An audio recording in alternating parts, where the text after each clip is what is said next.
আউয়ালু মা ইউহাসাবু বিহিল আবদু ইয়াউমাল কিয়ামাতি আস-সালাহ, কিয়ামতের দিন সর্বপ্রথম হিসেব নেওয়া হবে নামাজের, সালাতের। সালাত চিনেন তো? কুরবানির গোশত খাওয়ার মাঝখানে যেটা খায় ওটা, হ্যাঁ, এটারে বাংলায় আমরা নামাজ বলি। কি বলি? নামাজ। বিশ্বনবী ইন্তেকাল করবেন, রুহু বের হয়ে যাচ্ছে, দুই তিনটা শব্দ বললেন, এর মধ্যে একটা ছিল সালাত। আর সালাত, উম্মতেরা নামাজ, নামাজ, নামাজ ছেড়ে দিও না। ওমা মালাকাত আইমানুহুম।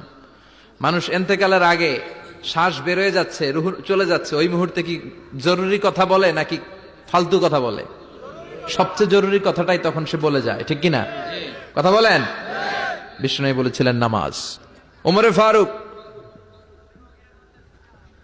ওনার কাছে আবু লুলু আল মাজুসি, এক অগ্নি উপাসক, এসে বিচার দিল, ইয়া ওমর আল ফারুক, আমার মনিবের নাম হচ্ছে